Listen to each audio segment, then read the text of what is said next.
I have started to object to the term BRIC. I think that Brazil, Russia, India, and China are actually very different from one another. They face very different challenges, and when we simply think of them together as emerging markets, we don't get a sense of how they are emerging and what challenges they have in moving from emerging markets to developed markets. If I could take Brazil and India together for a moment, I think the great advantages that Brazil and India have are that they are large multi-ethnic democracies. They have, particularly India, democratic institutions that are quite mature. It's remarkable to me that India, with 1 billion people, where they don't all speak the same language, they don't worship the same God, and yet they manage to have elections that are consequential and elections that are peaceful and that change power and authority, and that's a very big advantage. Brazil has younger democratic institutions, but they're also showing that their politics is, in a sense, stable. And one advantage to democratic institutions is that people have a way to express their displeasure and to express their concerns peacefully and to change their governments peacefully. And we're seeing in the Middle East what happens when people don't have means by which to express themselves peacefully. So I would say that the biggest advantage, number one, for India and for Brazil, is that they have mature political systems. They also have certain demographic advantages, although China's demographic advantage is declining. One of the effects of the one China policy is that there are now too few Chinese, and because it is a very well known, not very well kept secret that for many years the Chinese did not favor girls, female babies. They don't have enough women for their men. And so China is about to run into a big demographic crunch.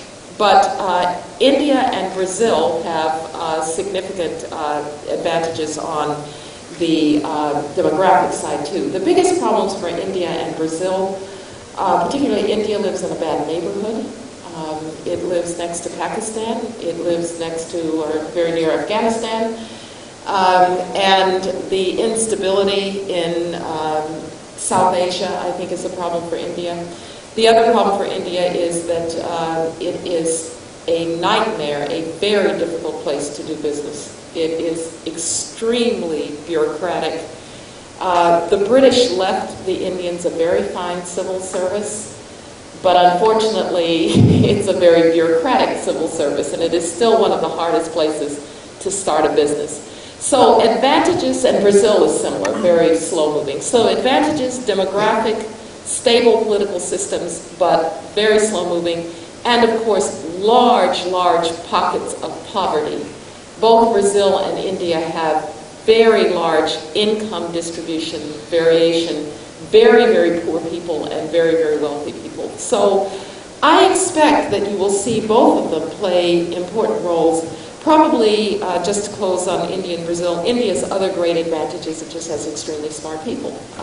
If you go to the Silicon Valley to a company like Intel, many of the people that you will see are Indian, and a lot of those people are starting to go back. And so India has a very strong pool of intellectual capital. When you get to China, the advantages are obvious. It's a huge country. It has had very wise economic policies thus far. The opening of the country has been quite remarkable. But I think China is beginning to run into some significant constraints on its further development. I said earlier in your office, President Vardanyan, that I think China will always be an early adapter of technology rather than a creator and innovator of technology. That has in part to do with the fact that the political system is very rigid, that creativity is not really encouraged. And so I think there are some limitations for China. But China's great strength is its size, the size of its market, how dynamic its economy has been. But again, I don't think it will be at the innovative side. So that brings me to Russia. And I would make the following comments. I think you can tell that in all of my comments, I have started with what does the human capital look like? What does the human potential look like? And that is the most important question for any economy going forward. Can you mobilize your human potential, your human capital? It's not like in the 19th century, can you mobilize your industrial base? It's not like in the early 20th century, can you mobilize your resources? It is, can you mobilize your people?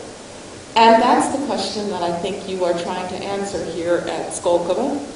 Can Russia mobilize its people? And the two real questions are, can the political system be flexible enough and free enough so that people feel a certainty about their future in Russia politically in terms of the court systems and the rule of law? And secondly, can Russia take its tremendous basic science talent and turn it to commercial talent? And that is still an open question with Russia, but I think probably Russia's most important question. So I think these countries are very different. They have different strengths and different weaknesses, but the real question for all of them is, can they mobilize their